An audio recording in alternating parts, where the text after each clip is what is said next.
Welcome to New Possibilities. I speak truth to power without fear. So today I'm going to do this live stream about Donald Trump's policies, in particular, him calling for stop and frisk in Chicago.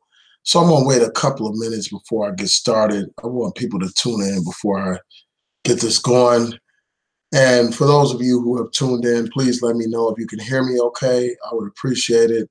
Shout out to Fresh and Sassy Plant-Based Living. Much respect to you. Thanks for tuning in. If you all can let me know if you can hear me okay, I would appreciate it. Just throw up the one so I can know that the audio is good and that the visuals are good. This shouldn't be a long hangout. Yeah, I'm going to go into this in a second. Coco Nis Fox, I'll talk about it soon. I'm going to get into everything in detail. Yeah, I'm glad everyone can hear me. So I'm about to get started right now. I want to thank everyone for tuning in. This is something that's very important. It's just another reminder of why elections matter. And I hope you all can bear with me. I'm getting over a cold. You know, I've lost my voice, but I have to power through this because I think it's very important. I will post a link to the articles that I rely on for this video. There's an article in the Washington Post. There's also an article on The Root about this. And also, from what I understand, TV One has done an article about this as well. I'll post all these articles in the description box when this video is finished uploading and stuff after I'm done with the stream. So here's the situation. President Trump was at the International Association of Police Chiefs in Orlando, Florida, and he was giving an address. And during that address, he called for the implementation of stop and frisk in Chicago. And basically what that is a situation where police can randomly stop people that they view as suspicious. And in New York City, they had a similar program. In that program in New York City, they stopped thousands upon thousands of Black people, Black men in particular. They were stopped by the police, harassed by the police, frisked by the police. And the overwhelming majority of the people that were stopped and frisked not only were Black and Latino, they were unarmed. They were not carrying any drugs on them. They did not have any contraband on them. They were being targeted because of the color of their skin. And the thing is, even though Donald Trump is proposing this idea like it's some new idea in Chicago, the fact of the matter is they had stop and frisk in Chicago.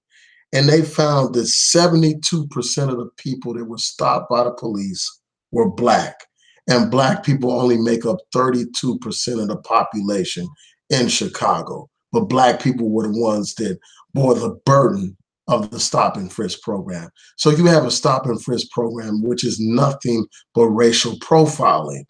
And in New York City in 2013, a federal judge ruled that New York City stop and frisk program was discriminatory and unconstitutional. It amounted to nothing but racial profiling. Here you have Black men in particular being targeted by law enforcement simply because of the color of their skin. And this is what Donald Trump is calling for. And this is no surprise. During the campaign, Donald Trump told you that he supports racial profiling. During the campaign, Donald Trump told you that he supported New York style stop and frisk, even though that system was found to be unconstitutional, even though it was found to be discriminatory, even though it was found to have targeted many innocent Black people, unarmed Black people who are minding their business, trying to live out their lives. Much like how Trayvon Martin was minding his business, trying to go home, getting harassed by George Zimmerman. Basically, this is a license for police to harass Black people. But this is the program that Donald Trump wants to implement. And this comes at a time, he makes this announcement at a time when crime is on a decline in Chicago. Now, don't get me wrong, violence is a major problem in Chicago, but violence is on a decline. there has been a 19% decline in the homicides that have taken place in Chicago, according to the Washington Post. There was a 17% decline in the number of shootings that have taken place in Chicago. So this man makes this announcement at a time when crime was on the decline. And this raises so many points that have to be discussed. One thing that has to be pointed out again, Chicago already had a stop and frisk program. ACLU reached a settlement agreement with Chicago to get rid of their stop and frisk program. Now, a lot of times these people say, well, stop and frisk help bring down crime. Stop and frisk is the answer. But in New York City, after they eliminated stop and frisk, crime continued to decline in New York City. So it's not about stop and frisk. So this whole thing shouldn't be a surprise to anyone. Again, as I said before, Donald Trump talked about racial profiling during his campaign. He talked about how he supports it. He talked about how he supports stop and frisk. And before this recent announcement about stop and frisk in Chicago, proposing this idea, this man already talked about bringing the National Guard to Chicago, basically putting Chicago in a state of martial law. And I want to talk about this for a second. I'm going to get to your comments in 1 minute. But before I do, I have to, provide this brief commentary. This is an example of the power of fear. A lot of people are fearful of the violence that plagues Chicago. And that fear makes people stop thinking rationally. People stop thinking about their civil rights and their human rights, and they become willing to forfeit those rights, to give up those rights, to give up basic civil rights and civil liberties in the name of safety. And that's how people exercise control. They make you so fearful that you're willing to give up this stuff. They make you so fearful that you look to the government to be your savior.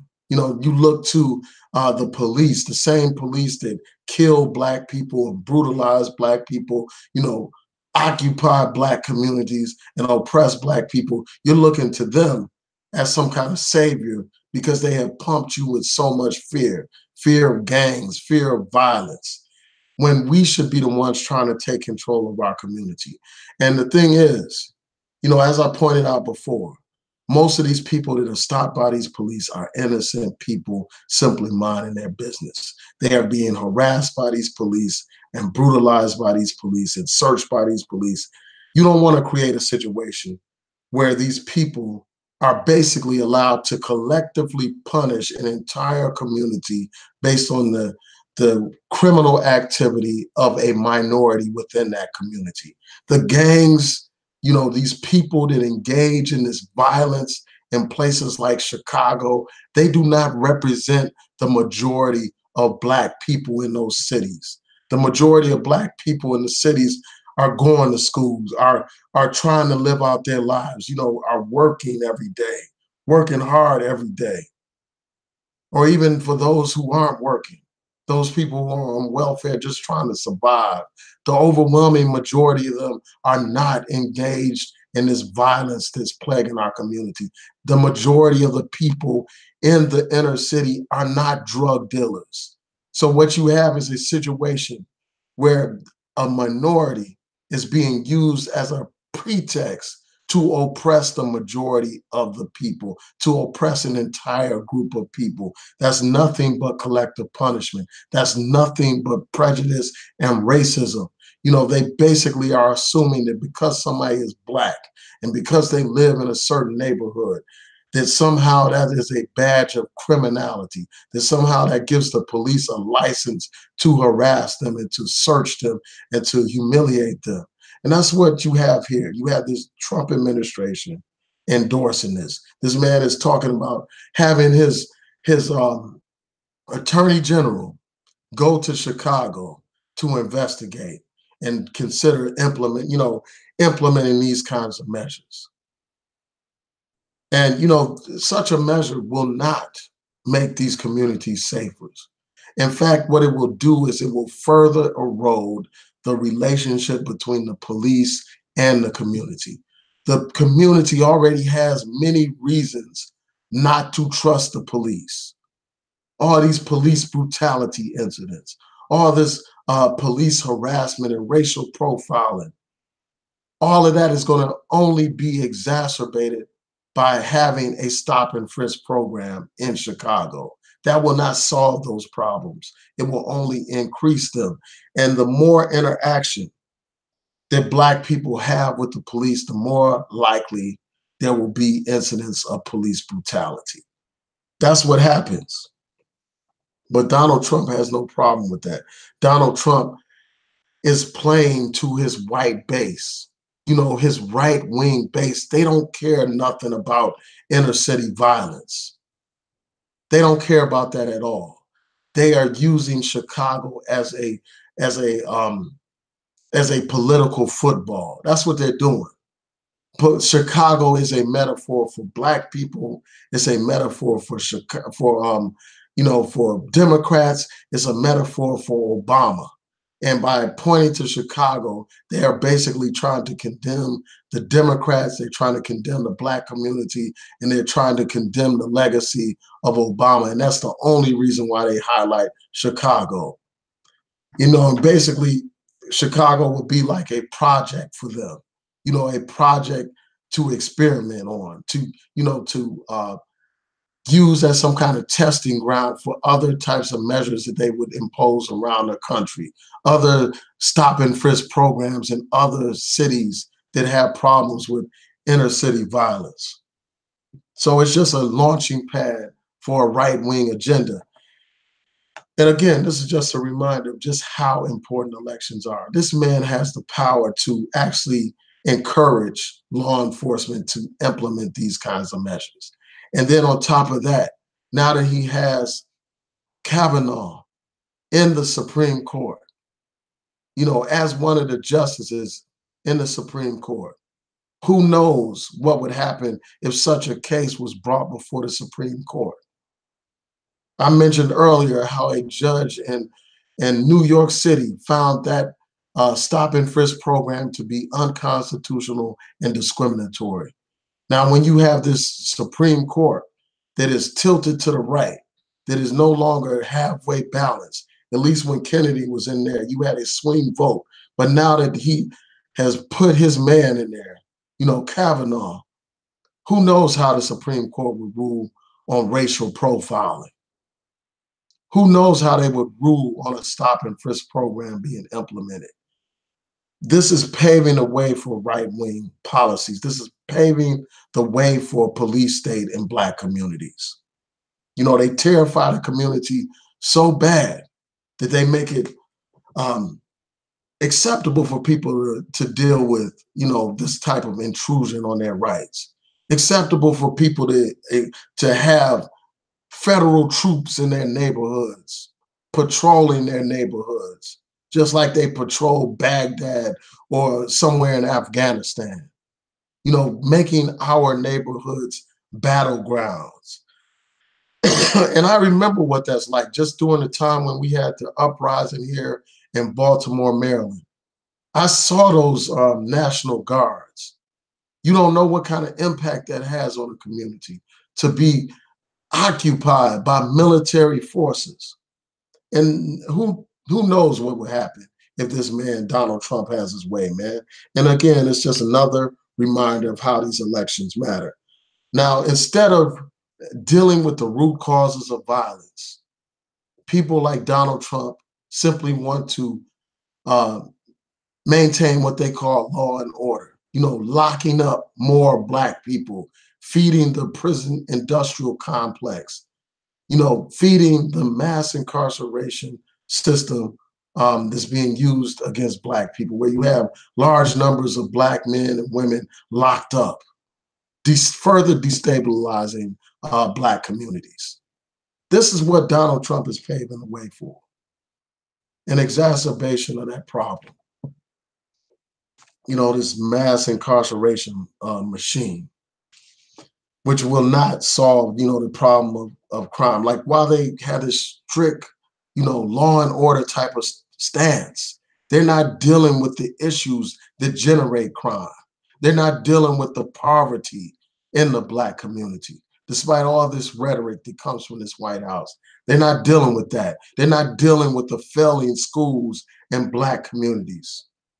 Even though you have a low unemployment rate nationwide, in poor Black communities, the unemployment rate among young Black men is too high.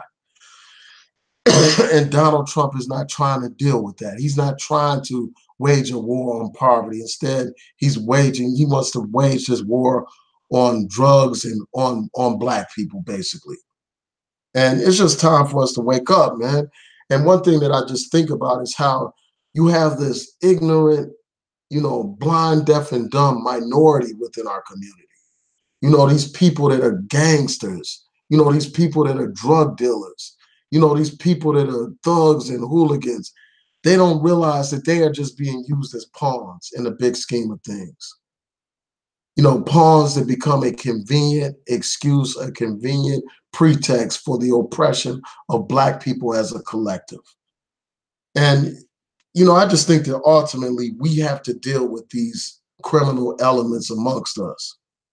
Of course, the problems of poverty need to be addressed. The problem of unemployment in the Black community needs to be addressed. The problem of failing schools in the Black community needs to be addressed. And that's what Donald Trump needs to be focused on. While those issues need to be addressed, we also need to deal with this violent, destructive element that's in our community. We need more community-based organizations to deal with that element. Of course, there's a role for law enforcement, but it's a waste of law enforcement resources when you have innocent people being stopped and harassed and searched and all that kind of stuff. All that police manpower could be devoted and directed towards those people that are actually responsible for the violence in our communities. But we need to have more community-based organizations, and they have them in Chicago. They have groups like the Interrupters. They have, various organizations that are trying to stop the violence, that try to mediate problems in communities. We need more of that. We need more community groups like the Nation of Islam in neighborhoods dealing with these problems. Obviously there's a role for law enforcement, but the community needs to take control over this. And, these people have to be dealt with because for too long, the powers that be use these pawns amongst us to justify these oppressive policies against the majority who are innocent. So, so I'm going to go through your comments real quick. I want to thank you all for tuning in. I truly appreciate it. I just felt that this is something that's important that needs to be talked about. And it's just another reminder of how important these elections are. I mean, the fact that you have a president in the White House openly condoning racial profiling, openly condoning a program that was found to be unconstitutional, openly defending white supremacists. It speaks volumes, man, and we have to do everything in our power to stop this man's agenda. And one way to stop his agenda is by voting during these midterm elections, voting for your member of Congress, your House of Representatives, and your senator, making sure you have people in place that will oppose this man and his agenda. That's what we have to do. Because this man now, as I mentioned earlier, has a right-leaning Supreme Court. In his short term in office, this man has already appointed 2 Supreme Court justices. And we know that Ruth Bader Ginsburg, she's getting old, she's very frail, and who knows if she'll be able to make it through his term and, be able to continue to serve as a Supreme Court justice throughout Donald Trump's term. Donald Trump may appoint another Supreme Court justice during his term, and that will completely change the face of the Supreme Court. We already have a situation now where you no longer have like somebody in the middle, a key decisive vote, and that was in Kennedy. Now you have Kavanaugh there who's going to push that court further to the right, and all these basic civil rights that we take for granted. like our freedom to be free from stopping, harass, basically stopping frisk programs in cities like New York. All of that stuff is on the table now. The end, we can see the end of affirmative action now because of this appointment. So again, elections matter. If you are not registered to vote, that needs to be the first thing that you do tomorrow morning. Register to vote, get informed about the issues, know who's running for which positions um, in your area, know who's running for senator, know who's your congressional representative, know who's your member of the city council. Know about the candidates for governor if you have a governor's race in your community. We need to know all of these things so that we can have an impact on public policy, man. So yeah, let me go through your comments. Again, I want to thank y'all for tuning in. Yeah, so somebody said I look like I'm under the weather. Yeah, I have a bad cold. I have, I'm getting over it now, but my voice is messed up. Um, yeah, I am kind of under the weather, but I just had to get on here and talk about that. Yeah, so Mike Bronx says, shout out to all the fake pro-backs who said that Trump and Hillary are both sides of the same coin. And yeah, I mean, I hear what you're saying. Like, I didn't support Hillary during the campaign, during the election, but I did encourage people to vote. And I voted for a third party candidate. I initially supported Bernie Sanders until, after he lost the primary, I decided to vote for a third party candidate. And I'm not here to tell people who they need to vote for or whatever. I will tell you what you should be voting against, and that's Donald Trump. And you should be registered to vote, and you should vote. But you had too many of these quote unquote woke people, these talking heads here on YouTube, these charlatans and fakers telling you that politics don't matter. Telling you that it doesn't matter who the president is, telling you that you don't even need to vote, telling you that you don't need to worry about federal elections. One of these people actually had a don't vote campaign. These same people that are talking about don't vote and this and that are the same people whining and crying about Donald Trump and his policies, whining and crying about Donald Trump supporting white supremacists. When these people had a chance to make a difference. I mean, some of these people have tens and thousands of subscribers. They could have had an impact by telling people to vote in this election, by telling people to vote against Donald Trump and his agenda. But instead, you got people like a Boyce Watkins, a man with hundreds of thousands of subscribers, telling people, basically downplaying the election. And then after the election, when he's called out on his nonsense, he wants to pretend like he didn't tell people not to vote, when everything that he said basically downplayed the significance of voting and basically told people that they don't need to vote. These people who tell Black people not to vote or who downplay the significance of the vote, they are doing nothing but the bidding of white supremacy. The white supremacists, they used to have poll taxes to stop you from voting. The white supremacists used to have literacy tests to stop you from voting. The white supremacists used to have terrorist groups like the KKK terrorizing Black communities to prevent them from voting. And today you have these right-wing politicians that try to limit the number of Black people that vote by striking down Section 4 of the Voting Rights Act in the Shelby County versus Holder decision, by imposing voter ID requirements that they know will disproportionately impact Black communities. The the right-wing people of today are the same ones that impose laws like the laws in North Carolina designed to impose voter ID requirements, get rid of early voting, and same-day voter registration and out-of-precinct voting, all measures that they knew ahead of time benefited Black people. They knew that Black people took advantage of early voting, used early voting. They had, Black communities have to get the souls out to vote days where they encourage the members of the congregations to go out and vote. So they knew that these voter ID requirements, these restrictions on early voting, these restrictions on same-day voter registration, they knew that those things would have an impact on Black communities, but they went ahead with them anyway. And a conservative court, the Fourth Circuit, ruled that the North Carolina General Assembly targeted the Black community with surgical precision for voter suppression. But nowadays, you don't even need the right wing white racists to stop Black people from voting when you have these fake, pro-Black charlatans on here, basically encouraging Black people not to vote. They are doing the bidding of the KKK. They are doing the bidding of these right-wing Republicans. You don't even need these people, these Republicans or these racists, when you have your chief talking heads on here, these fakers telling you not to vote, suppressing your vote.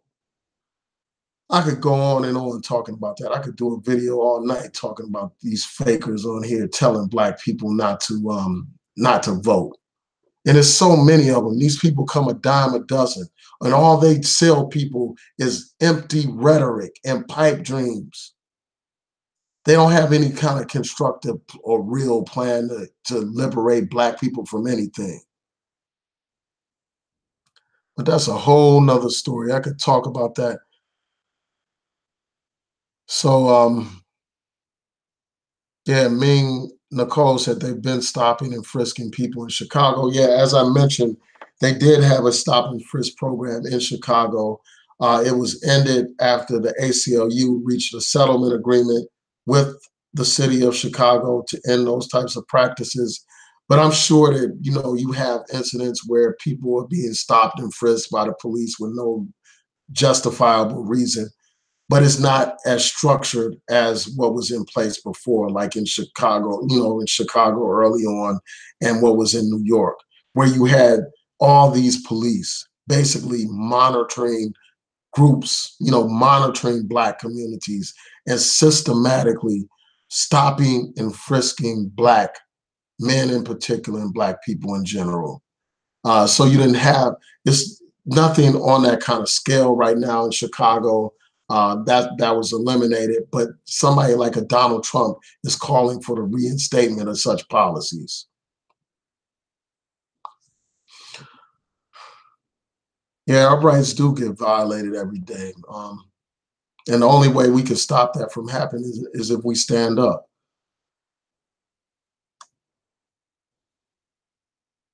Yeah, so DJ Wiz says, let's stop and frisk white kids in high schools. I bet we prevent a lot of school shootings. And that's a valid point because, if you look at the profiles for these mass shootings that take place, you will notice that most of the time it's a white male that's committing these crimes.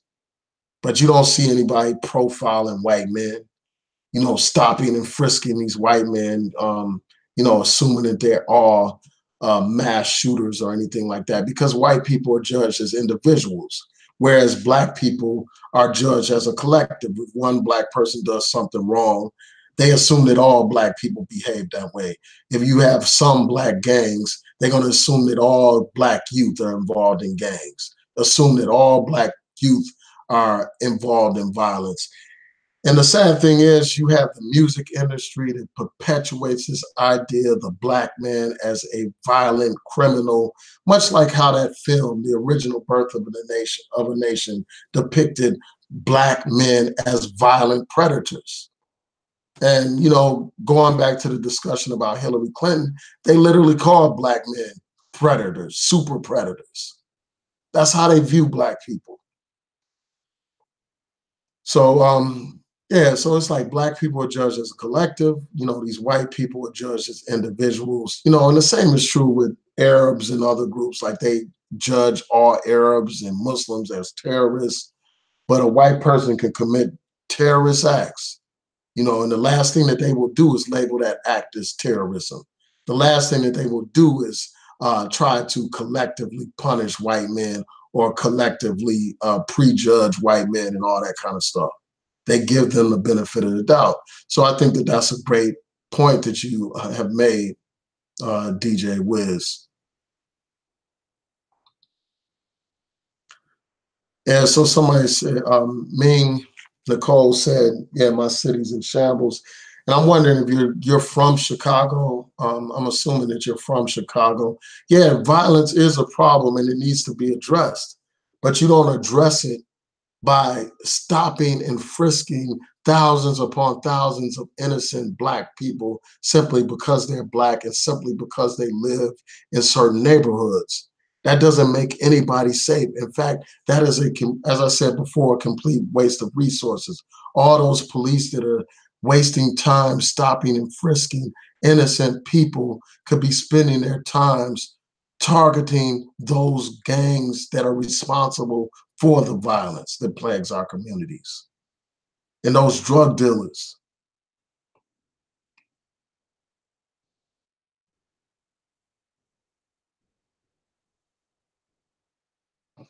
Yeah, I mean, the violence is out of control. I mean, you have innocent people being shot, kids being shot and killed. Like I did a video a while ago about a kid who was targeted by these killers. I've done videos about innocent bystanders being killed.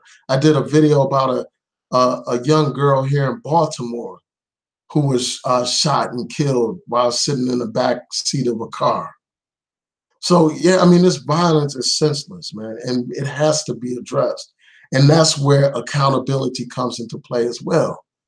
Like you have these elected officials that are being elected and reelected, even though they are doing nothing to really get rid of these problems of violence and drugs in our communities.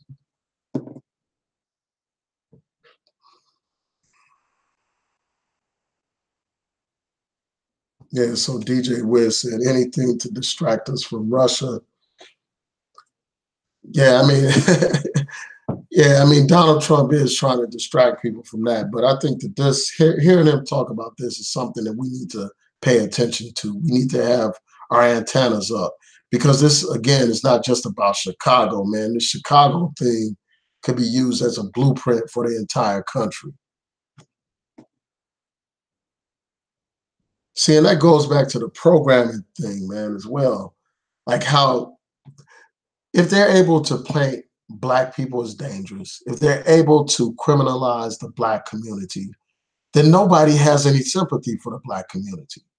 So when a Black kid is shot and killed by the police, they don't have any sympathy or empathy. They assume that that kid was up to no good, that he was doing something wrong.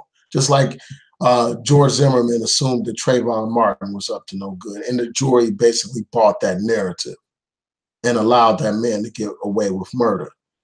So when you desensitize the public, it becomes easy for your oppressor to engage in acts of oppression against you. It becomes easy for them to lock you up and kill your young people and harass your young people. In fact, it becomes so easy that even the victims of such oppression will be calling on their oppressors to continue that pattern of oppression. They will be calling on the oppressor to bring in national troops, calling on the oppressor to stop and frisk their own sons and daughters. It's like gotten to a point where a lot of people, because of their fear, they have embraced Stockholm syndrome, man, where they are identifying more with their oppressor than they're identifying with themselves. And the sad thing is, despite the clear implications of such a policy, despite the fact that Donald Trump is openly supporting racial profiling, you still have Black people that support this man, support a man that is a racist. This man, when it comes to a bourgeois, white, privileged person like a Kavanaugh, all of a sudden it's like he's innocent until proven guilty. But when it comes to Black people, we are guilty until proven innocent in this man's mind. And that's evident by the fact that that man took out a whole page ad calling for the death penalty against those brothers who were wrongfully charged with raping the woman in Central Park. When it comes to Black people, we're guilty until proven innocent. That's why he can easily call on a stop and frisk program in Black communities. But despite all this racism coming from this man, despite this man being somebody that supports this racial profiling, stop and frisk, and co-signing and defending those white supremacists in Charlottesville, you still got buck dancing Negroes making excuses for this guy. Buck dancing Negroes defending this guy. You got people that are supposedly Black nationalists on here doing video after video, caping and cooning for this guy. People like your man, Afro Coonergy. You got all these Black Coonosphere folks as well, defending Donald Trump and his racism, defending this man. When we see how this Supreme Court rules on issues dealing with Black people, we will see just how foolish and ignorant these people are that support Donald Trump. If we just look at him calling for a stop and frisk in Chicago, that should be enough. But these people are blind, deaf, and dumb.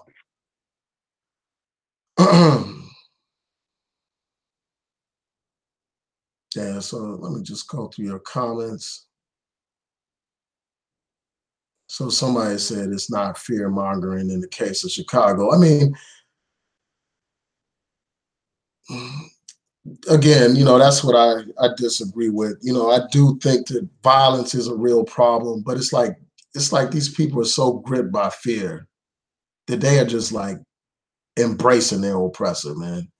You got people on here that literally called for federal troops to come to Chicago, man. Knowing the history of police brutality in our community, knowing the history of how these police serve as occupying armies in many Black communities, killing so many Black people, but yet and still, you got Negroes on here calling for martial law and federal troops to be brought into Black communities, man. It's time for our people to wake up, man. Our people are in deep slumber. Not only the people that engage in this violence, these pawns that are being used as political footballs, but the people that are co-signing it, just like those Negroes back in the 90s who were calling for and supporting that crime bill that the Clintons put forth that led to mass incarceration in Black communities. That's how you Negroes sound when you defend Donald Trump calling for stop and frisk in Black communities. That's how you sound. That's how you look. I mean, you look like, the people that basically ran to the slave master and told the slave master about the rebellion that was being planned. The same people that snitched on Nat Turner and Gabriel Prosser and others. That's how you look when you call for national troops to be in your neighborhood, when you have no problem with a president supporting racial profiling against Black people. That's how you look.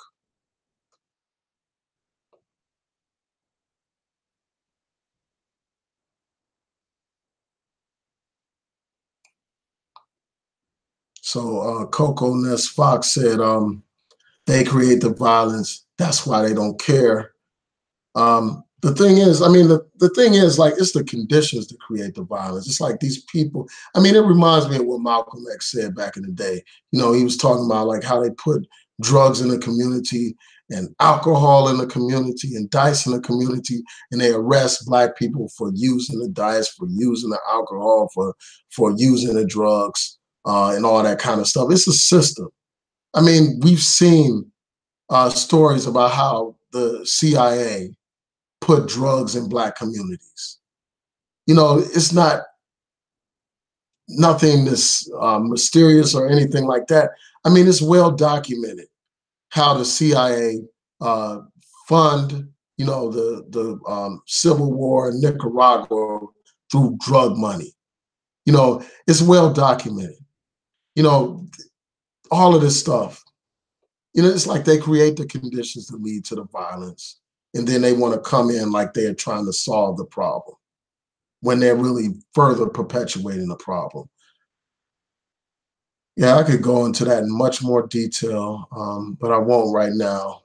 For now, I'm just going to continue going through your comments. Hmm.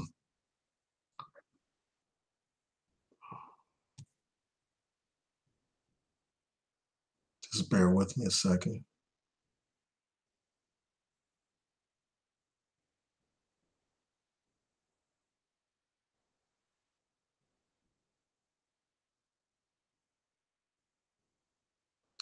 Yeah, it is definitely paving the way for more cops to kill Black people. I mean, because anytime you have more interaction with these police, it's more likely that you're going to have police brutality. And that's what you have when you have these police concentrated in Black communities, stopping and frisking large numbers of Black people.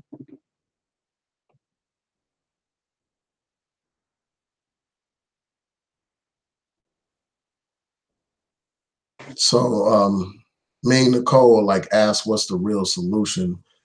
Um, I mean, there's no magical solution. Like, there's nothing that I'm going to say on this video that's going to automatically resolve the problems that exist in Chicago and elsewhere. But I think that, part of the solution involves dealing with the poverty in our communities. If people had options, if people had opportunities, if people had an opportunity to a sound education and a good job, and the means to provide for their family without engaging in illegal activity, many people would choose that option over drugs. And I just think that more opportunity needs to be opened up to young people. And we need more mentors in the Black community. We need more Black men, that are educated and stuff like that to give back to the Black community, to be living examples of success for our young people. Too often our young people, the only examples that they have to point to are like these entertainers, whether they're athletes or singers or rappers and stuff like that. They need to see real men as role models, like real men in their community, like actually showing them that it's possible for them to achieve success without, like, financial success, without getting involved in entertainment or the drug trade. They need to see that there are options available to them. And somehow we got to deal with this negative culture that exists in our community. Like, and too often that negativity is celebrated in music, where they celebrate gang lifestyles, celebrate violence, celebrate using drugs and selling drugs. I think that helps perpetuate the problem. And, we just have to deal with this culture that celebrates gangs, man. These gangs have to be dealt with head on. These gangs represent a minority in the Black community, and it's time for the majority to deal with these gangs.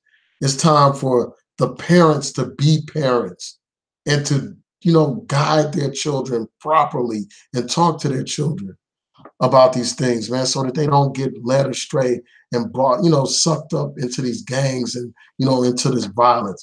I mean, so it's like a multi-pronged way to address this problem, man. You have to deal with it on the governmental level in terms of fighting the war against poverty instead of the war on drugs. You also have to deal with it on, more personal community involvement, like more mentors. And then you also have to deal with it on the individual family level. We have to be involved in our children's lives, and too many times you have young people having children at an early age, and they're not in a position to really provide their children with guidance. So they end up being quote unquote savages, as these young people like to boast about being. So it's multiple dimensions to this, multiple layers to this. There's no one right answer to this problem. But I know for sure that bringing in more police and, harassing thousands upon thousands of innocent people. That's not the answer. That won't solve the violence that plagues Chicago. And bringing in federal troops is not going to solve the problem either. That's at best a temporary fix, because as soon as those federal troops leave, you're going to have violence reemerge. The gang violence will reemerge, because that's not dealing with the root cause. That's putting a Band-Aid on top of a gaping wound. That's like if somebody stabs me in my stomach with a butcher knife and you want to put like a Band-Aid on top of it and you think you solved the problem. That's what bringing in those federal troops is like. It's not going to solve anything. At best, it'll only temporarily abate the problem. So, yeah, I mean, I just think that this is a real deep issue. And, I do think that more needs to be done. I think that even civil rights groups need to be more engaged on this issue of inner city violence.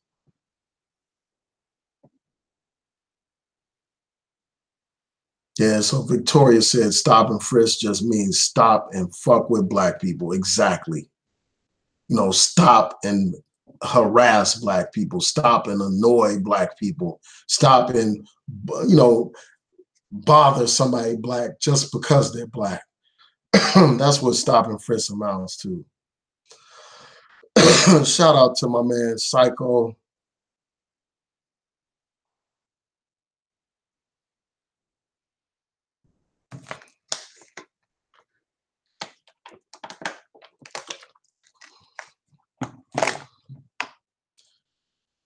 Yeah, I'm not gonna keep y'all too long, but I want to thank y'all for tuning in.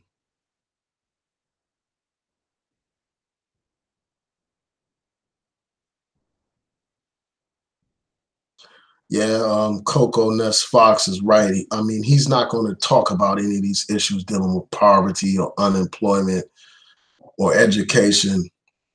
All he's going to do is tout like the low unemployment rate right now, basically taking credit for what Obama did. That's all he's going to do. He's not going to do anything real to deal with these problems. His idea of, doing something for Black people is just assembling his hand-picked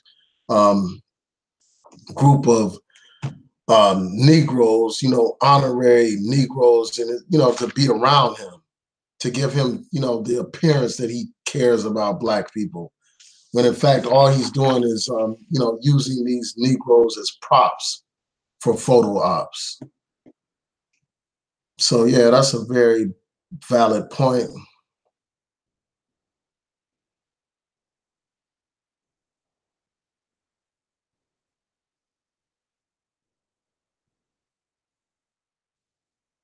Yeah, I mean, that's a good point. Lacidra Minor. I mean, I think that Black celebrities can do more, and some of them do a lot, but they can give back. I mean, like, I'm really impressed by what LeBron James did in his hometown in Akron, Ohio. He set up a school, the I Promise School, if I recall correctly. And you also have other basketball players who've done similar things, set up schools to serve Black communities. That's something that we need to see more of. These people make millions upon millions of dollars. Surely they can give back some of that money to the Black community. We need to have more of that. More programs that try to intervene in young people's lives and make a difference. And Twin Man pointed out how there's literally millions of stops and 96% of them ended with no arrest. Exactly, all those stops, and most of them are no arrest. That's a tremendous waste of resources, man.